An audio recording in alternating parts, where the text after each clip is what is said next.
झारखंड में कर्व जो है रिलैक्स कर दिए गए हैं। सभी सेक्टर को लगभग जो है खोल दिया गया है।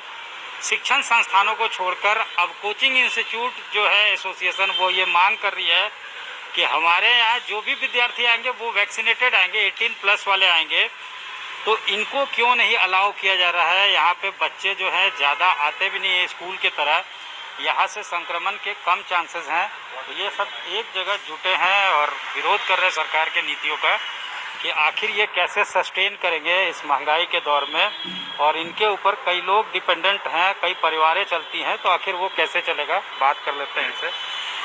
क्या मांग आप लोगों का सरकार से है, और आप लोग को भी जो है आप लोगों के ऊपर कर्व जो है जारी है, जाहिर तौर पे संक्रमण है, थर्ड वेव एंटिसिपेटेड है, तो स्टूडेंट्स वाला जो सेक्टर है उसको नहीं सरकार ने खोला है, तो क्या है इसका, कैसे चाहते हैं आप लोग की? और देखिए कि हम सरकार के हर एक नीति के साथ शुरू से रहे हैं।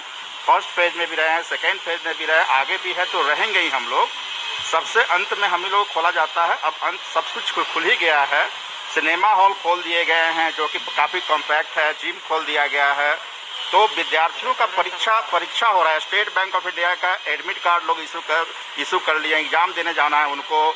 आरआरबी का आ गया, सारे वैकेंसीज आ रहे हैं। सरकार के नहीं कहा है कि सेंट्रल गवर्नमेंट के जितने भी एग्जाम होंगे सारे चलते रहेंगे। तो जब एग्जाम चल रहा है तो विद्यार्थियों का रिक्वेस्ट हम लोग के पास आ रहा है कि हम लोग का भी खोल दिया जाए। जब सिनेमा हॉल, जिम, बस वगैरह सारा खोल दिया गया तो उससे तो ज़्यादा सुरक्षित हम हैं।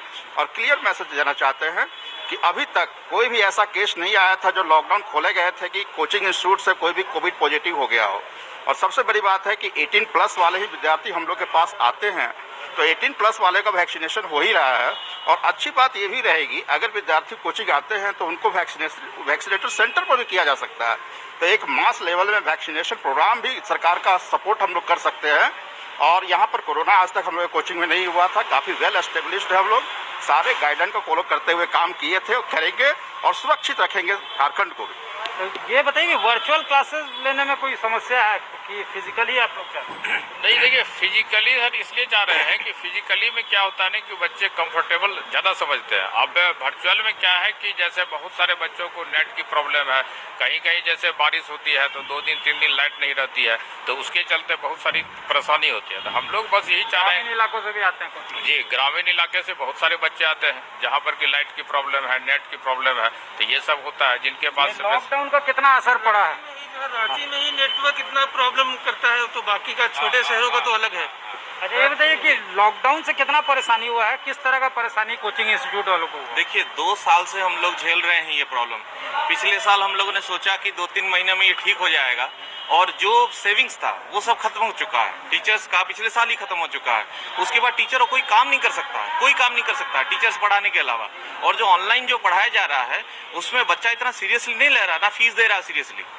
तो हम लोगों का आर्थिक स्थिति जो है ना वो एकदम खत्म हो चुका है। और यहाँ पर हम लोगों को स्कूल के साथ जोड़ दिया जाता है। स्कूल में तो हजारों बच्चे पढ़ते हैं, हमारे पास 100-200 बच्चे पढ़ते हैं, और वो भी 30-30, 25-25 का बैच होता है।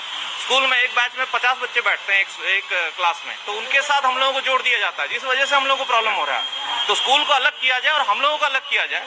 हम लोग प्राइवेट कोचिंग इंस्टीट्यूट हैं, जैसे ये दुकानें खुली हैं, जैसे मोबाइल दुकान खुला है, वैसे हम लोग खोलने के लिए क्यों परमिशन नहीं दिया जा रहा? ये सबसे बड़ी प्रॉब्लम है। कितना प्रॉब्लम है आपके साथ जो लोग काम कर रहे हैं, किस तरह का परेशानी है, कितना आप लोग जो है आर्थिक स्थिति पे कितना इफेक्ट पड़ा है?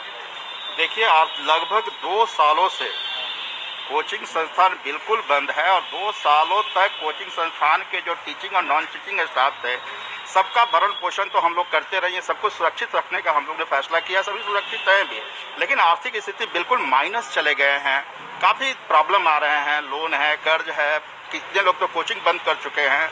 लगभग 60-70% कोचिंग व्यवसाय बंद हो चुका है, जिसका कि इफेक्ट झारखंड पर पड़ेगा ही।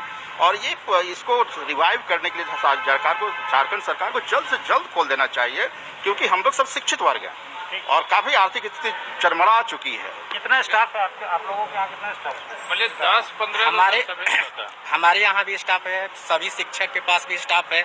उन लोगों का बहुत दयनीय स्थिति है सर। यहाँ तक से कि मैं सैलरी बिल वगैरह पे कर पा रहे हैं आप लोग? जी सभी चीज़ सर की जाती है सर उसका। जी सभी लोग।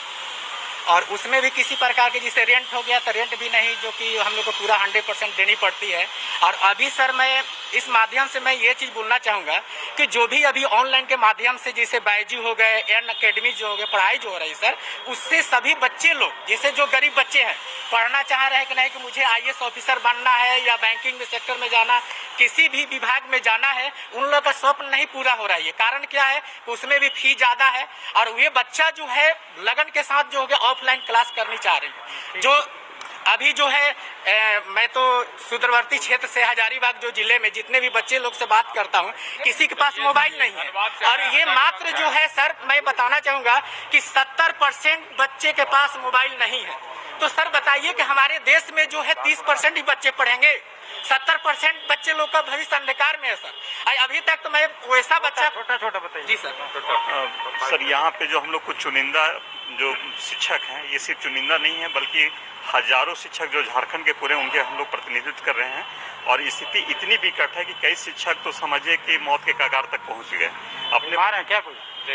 बिल्कुल सर, कोविड से कई परेशान हुए और अपने जो बच्चे को दूध पिलाने के लिए भी उनके पास पैसे नहीं बचे हैं सर, और किसी तरह कर्ज लेके किसी से 1000-2000 मांग के, कभी किसी से 2000 मांग करके जीवन यापन कर रहे हैं। तो ऐसे विकट लोगों के लिए जो है देखिए सबसे बड़ी बात यह है कि जो कोचिंग संस्थान में पढ़ाते हैं वैसे शिक्षक जो हैं और वहाँ जो शिक्षक काम करने वाले हैं उनको परेशानी हो रही है, या तो फिर कर्ज लेके अपना घर चला पा रहे हैं, कई तरह की उनको परेशानी हो रही है, आर्थिक तौर पे वो उन्हें झेलना पड़ रहा है परेशानी। कैमरामैन राकेश तिवारी के साथ सत्यजीत कुमार, रांची, आज तक।